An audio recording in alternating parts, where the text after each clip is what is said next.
Magandang hapon mga kabay. So 39252 pa rin tayo mga kabay, letter G na ito. Last na to sa job number na 39252 mga kabay. Ito yung panghuli ko na repair sa job order na to. So ang sira, ang model nito mga kabay, D25133. So gumagana ito mga kabay pero wala po siyang hammer. Tsaka maingay po yung andar. Ayan po, titesting po natin. Ayan, naka-drill po yan. Ayan, pag sa taas po nakatutok, drill po yan. Ngayon, lilipat natin sa hammer mga kabay. Ayan, naka-hammer po yan. Pag nakaganon po yung arrow niya. Ayan. So wala na pong pinag-iba yung drill tsaka hammer. Lipat natin sa chipping mga kabay. Yung wala siyang ikot, dapat puro palo lang siya.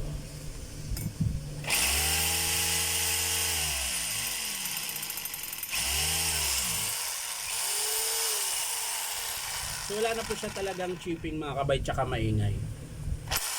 So tara mga kabay, samahan nyo po ako. Sisilipin natin to kung bakit ayaw niya na mag-hammer. Ayan.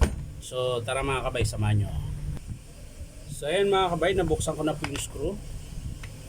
Ayan, kakalasin na po natin ito. Ayan. Para matingnan natin lahat mga kabay. Kaya sinama ko na rin po yung armature. Para sigurado na ma-estimate natin at makita natin.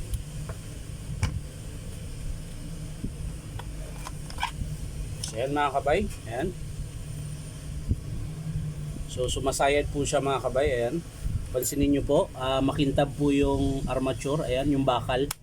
Ibig sabihin po, sumasayad po yan sa field coil, ayan. Maaring maluwag yung field coil o yung sleeve. So yan mga kabay, maluwag konti. Ayan.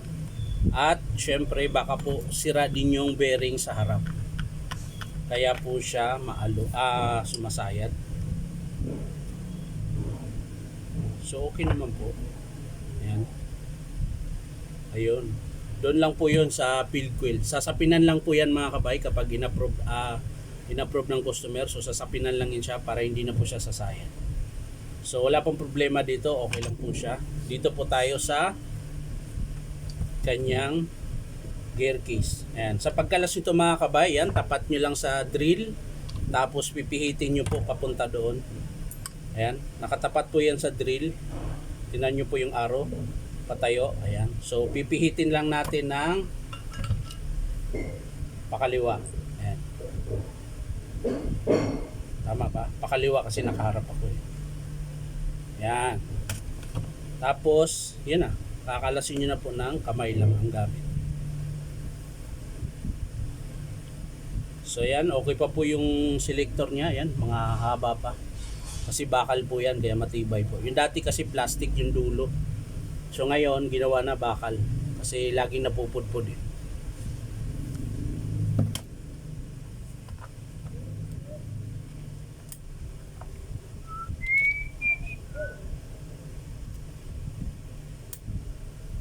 Kakalasin natin yung pinaka circlip niya mga kabay o ring. Ayan. Susundutin mo lang naman yan ng matulis mga kabay o kaya flat.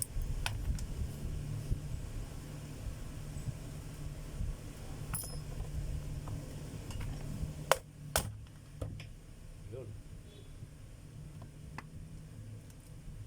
So ayan mga kabay. Ayan. Pansinin nyo po. Sira din po yung bearing bash. Ayan. Lumalim po, ayan. Ito po yun.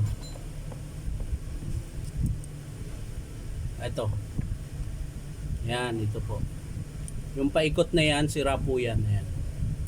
So, is up, pati gear pinion niya mga kabay, oh. Pudpud din. Ayan, tapos spindle, papalit din po tayo. Ano pa ba? O-ring. O-ring tsaka piston. Ayan, nakayod po yung piston mga kabay. Kung mapapansin nyo po yung dulo, ayan, may tama po. Ayan, so magpapalit din po tayo nito. Ano pa ba? So wala na. Yung reverse, okay. Mahaba pa yung carbon mga kabay, so okay pa po yan. So ulitin ko lang mga kabay, ang papalitan po natin ay yung piston. Ito po, yung intershaft okay pa. Tapos yung bearing, ayan, bearing bus ang tawag nila dyan eh. Ito po yung bearing mga kabay, yung may nakakabit na 3 screw. Ito po yun. Yan. So yun po yung papalitan natin. Tsaka yung piston at spindle tsaka o-ring. So ilan yan? 1, 2, 3, 4. 4 na spare parts mga kabay yung papalitan natin dito sa repair natin na 39252 liter G. Ayan. Ang model nito mga kabay, D25133. Ayan. So ulitin ko mga kabay para malinaw. Ayan, o-ring, spindle, buo na po yan mga kabay, kasama na po yung gear. Tapos piston, ito po yung piston mga kabay, ito. At bearing. Ito. So yan lang po mga kabay, hindi ko na po ipapakita kung paano buuin. Papakita ko na lang sa inyo mga kabay kapag in-approve ng customer. So maraming salamat mga kabay. Salamat sa pag-like at salamat din sa pag-share. At syempre po, maraming salamat kung magsasubscribe kayo sa akin. At kahit naman manood lang kayo o like, okay na po. Maraming salamat pa rin. So yan lang mga kabay, maraming salamat. Bye.